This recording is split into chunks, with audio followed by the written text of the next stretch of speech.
I will never forget the way my grandfather's voice sliced through the warmth of that Christmas dinner. One moment, the chandelier glowed soft gold over the table.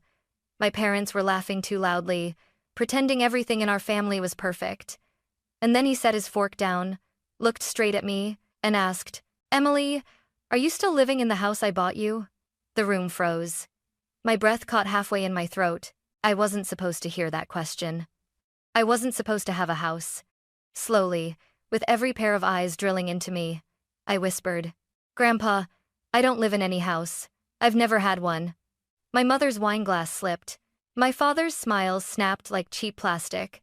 And my grandfather, Walter Carter, a man who'd been gone for 10 years and suddenly returned like a winter storm, turned toward them with a stare that felt like judgment itself. In that moment, I knew something in our family had just cracked open. I hadn't wanted to come home that night.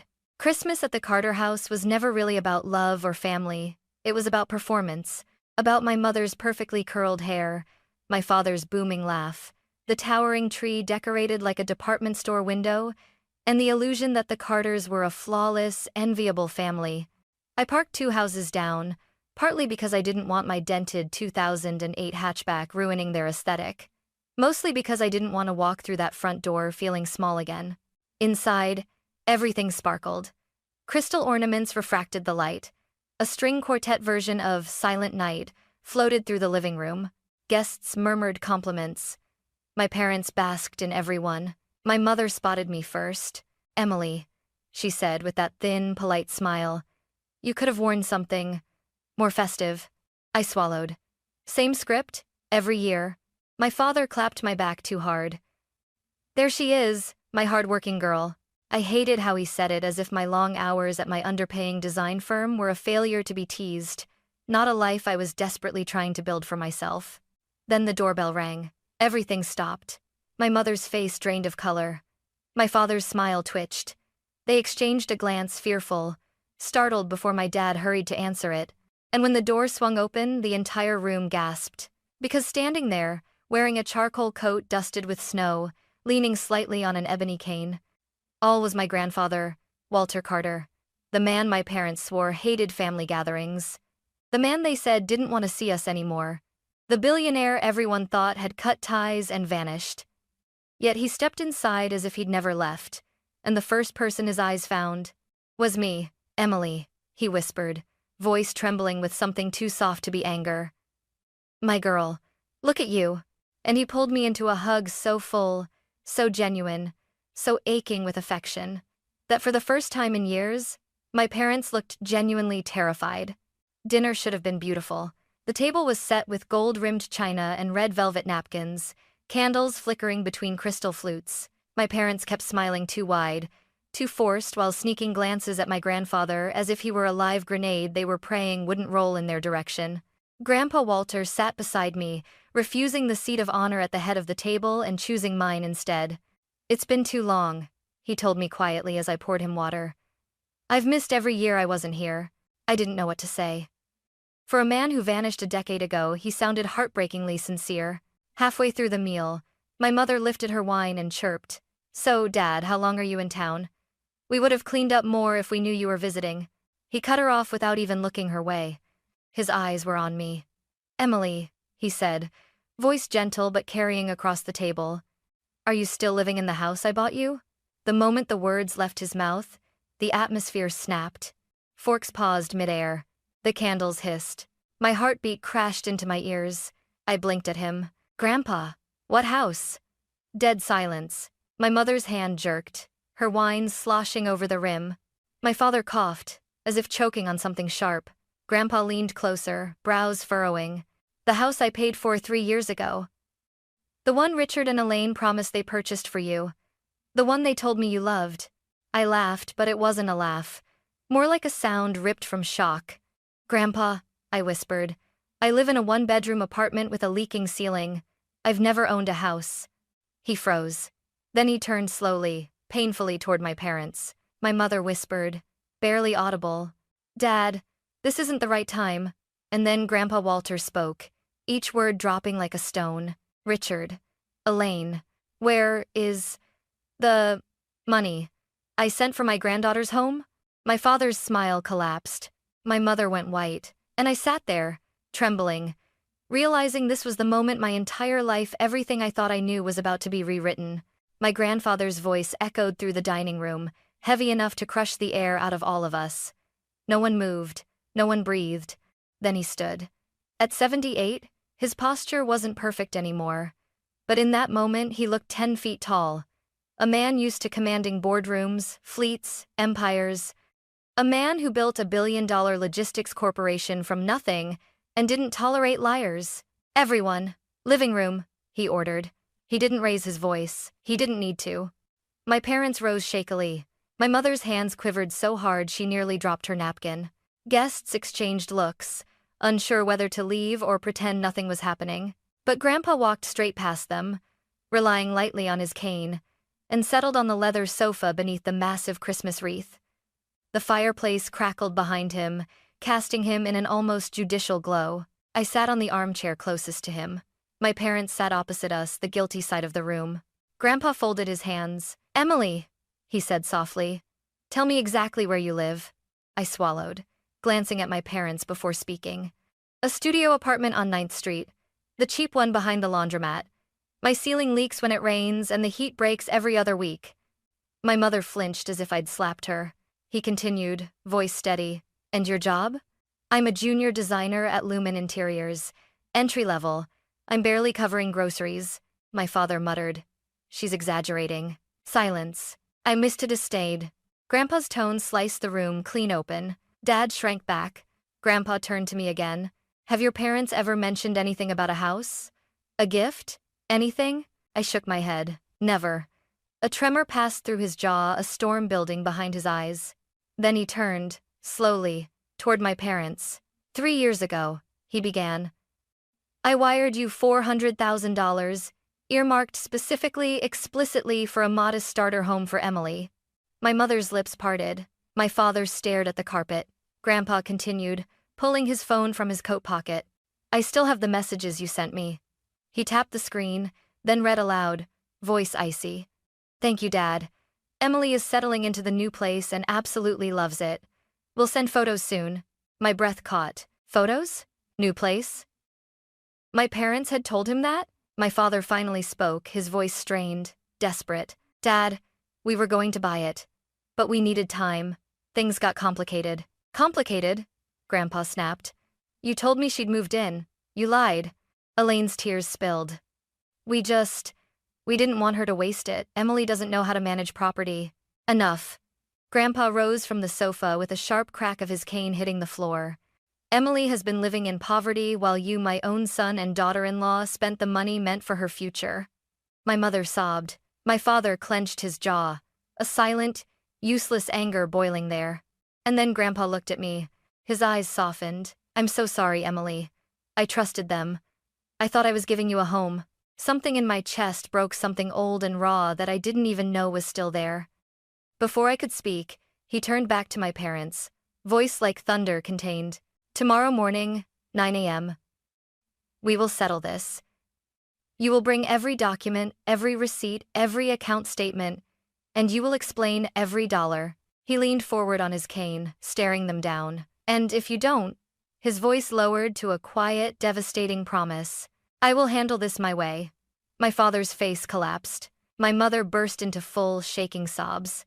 And I sat there, caught between shock and heartbreak, realizing that the life I'd struggled through wasn't an accident. It was engineered. The guests quietly slipped out after that. No one dared linger in a house where the temperature had just dropped below freezing. Even the Christmas lights outside seemed dimmer, as if the entire neighborhood sensed the implosion happening inside the Carter home. My parents followed Grandpa into his study like two criminals being escorted into an interrogation room. The heavy mahogany door shut behind them with a thud that rippled down my spine. I lingered outside, heart pounding. Their muffled voices escalated almost instantly. My father, "Dad, you don't understand the pressure we've been under." My grandfather, "I understand theft, Richard. I understand lies." My mother, "We only borrowed it. We plan to..." Grandpa's voice cut like a blade. "Borrowed? You bought yourself a lake house." I slapped a hand over my mouth. "A lake house?" My parents always claimed it was an investment property they'd saved for years to acquire. Now I knew the truth. It was bought with the money meant for me. The door swung open suddenly, and my father stormed out, red-faced, breathing hard like he'd run a marathon. "Emily," he snapped, "don't you dare look at me like that. I'm not—" "Don't play innocent," he hissed. "You think you're some victim? Your grandfather spoils you for one night and suddenly—" "Richard." Grandpa's voice loomed behind him. My father froze. Grandpa stepped out of the study, placing a steadying hand on my shoulder. His expression softened only for me. "We're done for tonight, sweetheart. Go home and rest. I'll come see where you live." My mother gasped. "No, Dad, please, her apartment isn't—" He turned on her. "What? Isn't good enough for my granddaughter? Because you two made sure of that?" Mom covered her face with both hands, shoulders shaking. Dad pulled her into his chest, but even from where I stood, I could see it wasn't affection, it was fear. Grandpa looked back at them with eyes filled, not with anger, but with betrayal so deep it seemed to age him. "We meet tomorrow at Jonathan Hale's office," he declared. 9 sharp. And don't insult me by being late." I walked him to the front door, unsure if I should hug him again or apologize or collapse into tears. But he squeezed my hand and said softly, "I trusted the wrong people. Let me fix what I broke." My parents watched from the hallway, silent like two ghosts fading at the edges. When Grandpa stepped out into the cold night, his breath forming icy clouds, he paused and looked back at me. "Don't let their shame become yours, Emily." The door closed behind him, and for the first time in my life I saw the truth in my parents' eyes. They weren't devastated that they had hurt me. They were terrified that they had been caught. I barely slept. All night I replayed Grandpa's words, his shock, his disappointment, the way his voice cracked when he realized I'd been struggling alone. I kept expecting to wake up and find the entire evening had been a nightmare stitched together by exhaustion. But morning came, and the nightmare was still very, very real.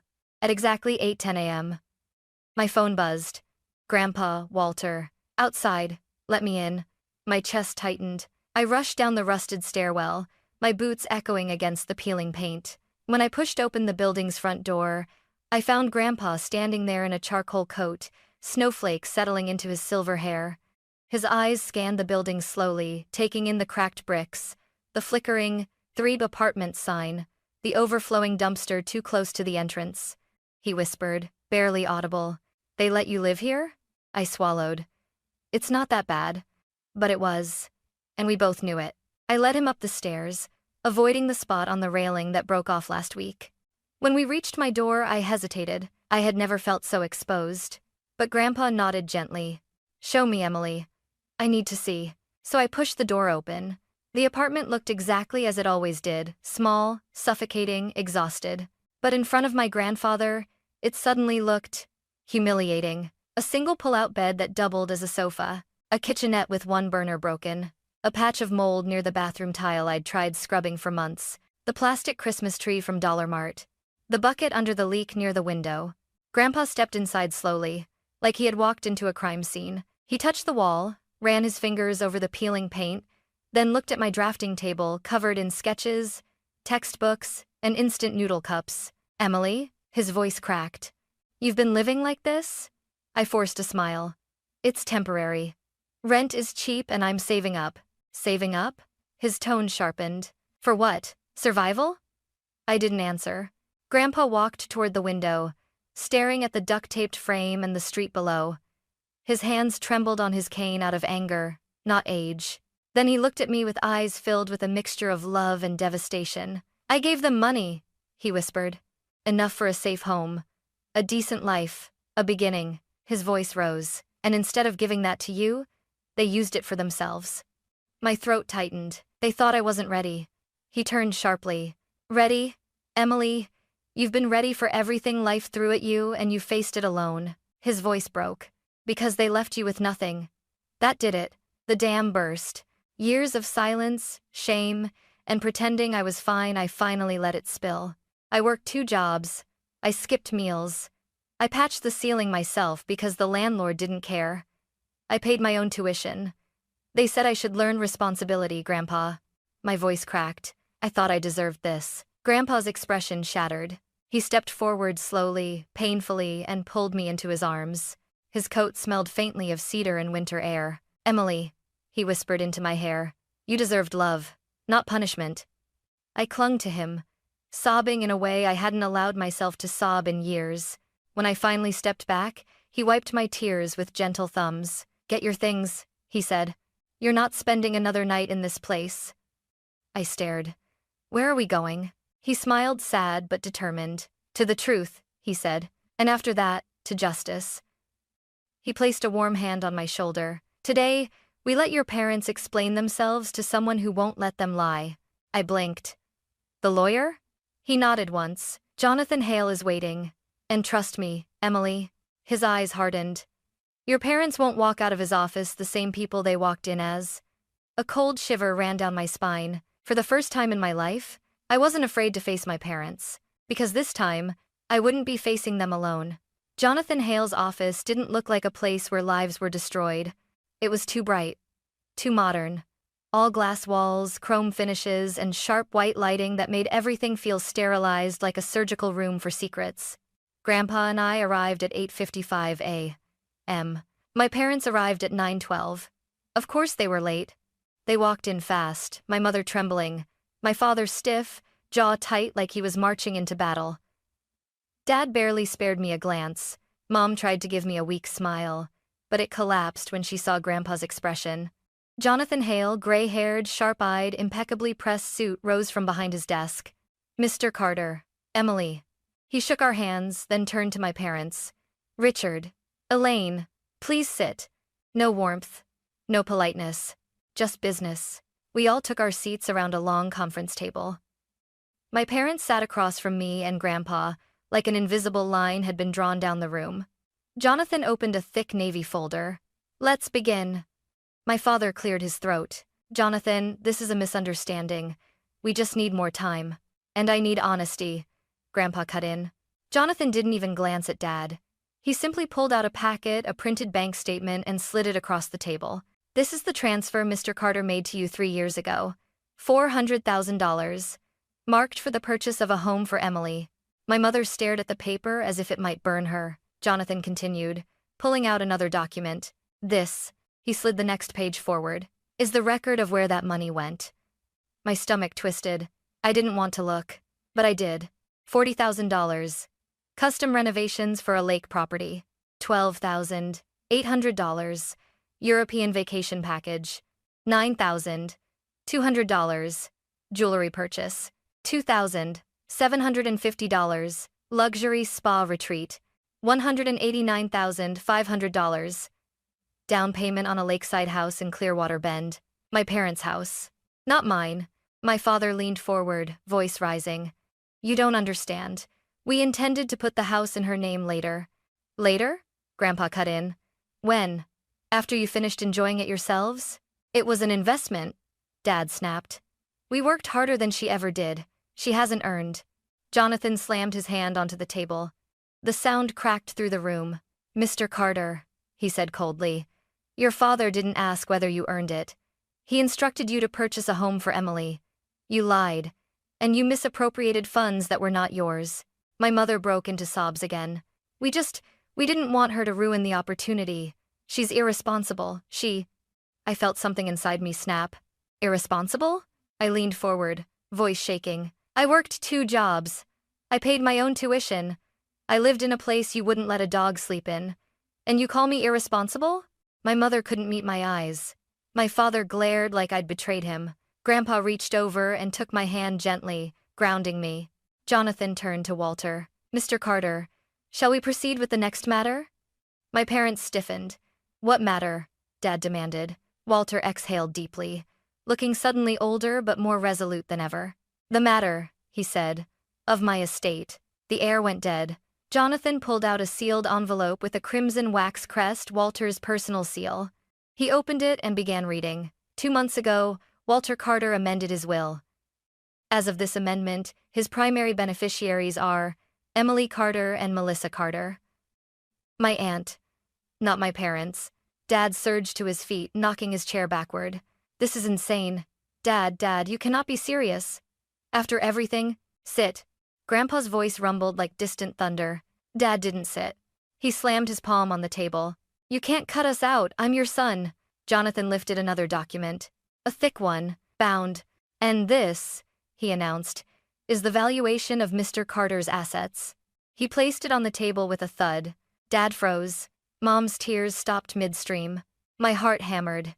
Jonathan opened it. Walter Carter's net worth is currently estimated at $922 million. Silence. Pure, suffocating silence. My parents looked like statues, pale, carved, horrified. Grandpa's voice cut through the stillness.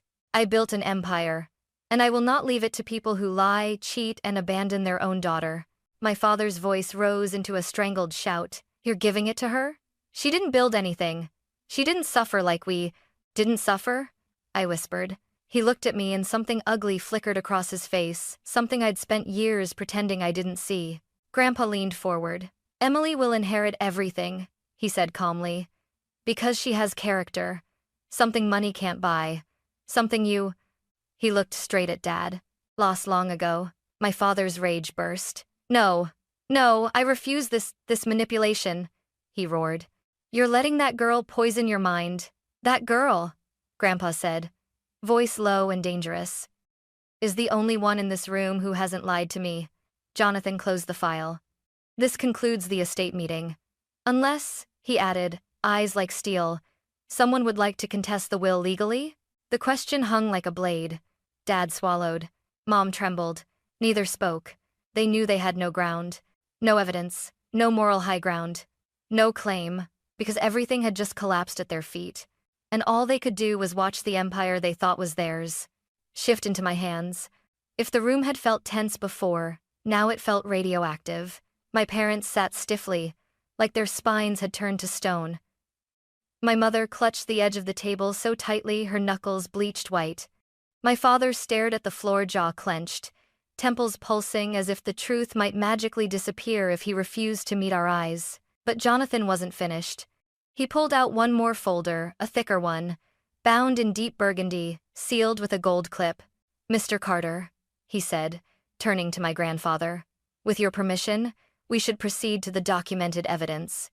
My father's head snapped up. What evidence? Grandpa's gaze sharpened. The evidence I told Jonathan to gather, after you lied to me the first time. Dad stood so abruptly, his chair screeched. You investigated us? Grandpa didn't blink. You lied about your daughter's home. You lied to my face. I needed to know if it was a one-time sin or a pattern. Jonathan slid the burgundy folder into the center of the table. Let's review, the lawyer said, voice crisp as glass breaking. Starting with the misuse of Emily's home funds, he opened the folder. Page 1. Down payment, Clearwater Bend Lake House, $189,500. Signed by Richard Carter. Dad swallowed hard. That wasn't misuse, you don't understand how. Jonathan lifted a hand. Next. Page 2. Invoice. Diamond Crescent Jewelers, $9,214. Recipient. Elaine Carter. Mom's face flushed scarlet. I was going to pay it back, I just... Next, Jonathan repeated. Page 3. Flight tickets. Rome, Paris, Barcelona, $12,800. 2 passengers. Richard and Elaine Carter. My stomach lurched. Dad slammed both palms on the table. That was our anniversary trip. It had nothing to do with, but it was paid with Emily's house funds, Jonathan said coldly. Funds Walter entrusted to you. Funds you repeatedly claimed were already used to purchase a home for her. My mother stared into her lap, shaking. Jonathan flipped again. Page 4. Page 5. Page 6. Luxury purchases. Spa retreats. Designer handbags. Renovations on the lake house. All tied to the same account. All paid for with my grandfather's money. Money meant for my future. Dad's voice cracked. Stop this. Stop, Jonathan. We can settle this privately. This is private, Jonathan replied. I could have summoned law enforcement instead. Mom whimpered. Grandpa leaned back, his cane resting across his knees, his voice low and full of steel. You both lived a life of comfort funded by money that belonged to my granddaughter. Emily patched leaks in her apartment ceiling while you stood on the deck of a lake house bought with her home. My mother broke, sobbing into her hands. Dad, please, we made mistakes, but we're still your family. Grandpa's lips pressed into a thin, trembling line.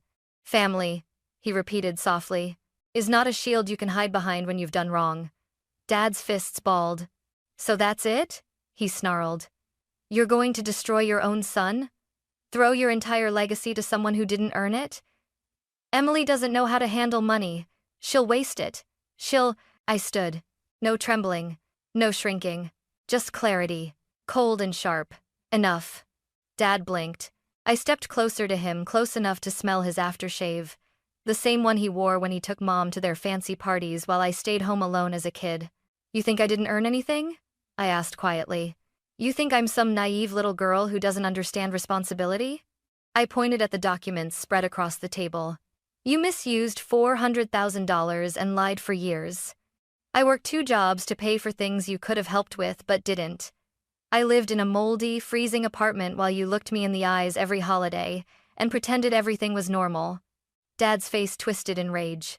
You don't talk to me like that. Yes, I said, louder. I do. The room went silent. I stared into the eyes of the man I once wished would just love me. Because you didn't just lie to Grandpa, I said. You lied to me. You abandoned me while I was still living under your roof. Dad's breath shook. Mom whispered through tears. Emily, honey. I turned to her, not cruel but firm. You let it happen. She shattered. Grandpa's voice entered the silence, low but devastating. You betrayed your daughter, and you betrayed me. Dad opened his mouth, but Grandpa raised a hand. No more excuses. No more lies. Jonathan slid a final document across the table, a legal notice. Dad picked it up with trembling fingers. His face drained of color as he read. What is this? Jonathan answered calmly. Full transfer of the Clearwater Bend property to Emily Carter within 7 days. Failure to comply will result in formal charges: fraud, misappropriation, and breach of financial trust.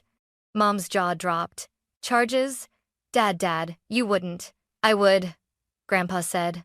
He looked at them with eyes full of hurt, not hatred. The kind of pain that comes from loving someone who chose to be cruel. Dad staggered backward into his chair. Mom sobbed uncontrollably. Jonathan closed his folder. This meeting is concluded. Grandpa rose slowly. I stood beside him. My parents didn't move. Didn't speak. Didn't even breathe. The empire they thought would be theirs had turned to ash. And for the first time in my life, I walked out ahead of them. The cold outside felt different when I stepped out of Jonathan Hale's office. Sharper. Cleaner. Like the air you breathe after a storm breaks open the sky. Grandpa stood beside me, leaning slightly on his cane. But there was a calmness in his shoulders I hadn't seen all morning, like he had finally put something heavy down. Ready to go home? He asked gently. For the first time in my life, the word home didn't feel like a wound. I nodded. A week later. By day 3, the silence from my parents was deafening. By day 4, Jonathan called. They had signed the transfer documents. By day 7, the Clearwater Bend Lake House, the one my parents had renovated, photographed, bragged about, was legally mine. Jonathan handed me the keys in his office. The gold medal felt warm in my palm, but not as warm as Grandpa's hand when he squeezed mine and whispered, You earned this not because of what you did, but because of who you are. I cried. He pretended not to notice, but his thumb brushed my cheek when he thought I wasn't looking. Moving day. Walking into the lake house felt like stepping into another universe. Tall windows. White oak floors. A view of the water so still it looked like glass. Sunset spilling across the living room like spilled gold. I should have felt triumphant. Instead, I cried again. Not because I was sad, but because I finally understood how much I had survived. The lies. The neglect. The years of working twice as hard just to stay afloat. The belief that I didn't deserve anything more. That belief was gone. Completely. Grandpa's health. 2 months later, Grandpa's health took a dip. He moved into a private care suite in the city, and I visited every day. Sometimes he told stories of his early years, when he drove delivery trucks before building his empire. Sometimes he napped, gripping my hand as if afraid I'd fade away if he let go. You're my legacy, he told me once, eyes bright with tears. Not the company, not the money. You. I held his hand tighter. I'm not going anywhere, Grandpa. And I kept that promise. A new beginning. I turned the lake house into more than a place to live. I converted the guest room into a design studio. I took on clients who needed warm, functional spaces. Single mothers, students, people who felt unseen the way I once had. I offered free consultations, I volunteered at a housing nonprofit. And slowly, I started to believe something I had never believed before. I deserved a good life. A life not built on fear or scarcity. A life where my worth wasn't measured by what I cost my parents, but by what I brought into the world. Grandpa watched every step of it with pride so bright it softened everything about him. Christmas Eve, 1 year later, I decorated the lake house with white lights. Simple, gentle, glowing. I brewed hot cocoa. I set 2 mugs by the fireplace. One for me. One for Grandpa's memory, his favorite ceramic mug with the chipped rim. I stood at the window overlooking the lake, snow falling softly on the dark water, and whispered, "Grandpa, I'm okay. I'm living well, just like you wanted." The lights reflected on the glass, flickering softly, like a smile from somewhere beyond the room. For the first time in my life, Christmas didn't hurt. It felt like hope, like healing, like a future finally mine. And I knew, deep in my chest, that I would spend the rest of my life honoring the man who believed in me, when the people who were supposed to, didn't, who didn't, who didn't, who didn't, who didn't, who didn't, who didn't, who didn't, who didn't, who didn't, who didn't, who didn't, who didn't, who didn't, who didn't, who didn't, who didn't, who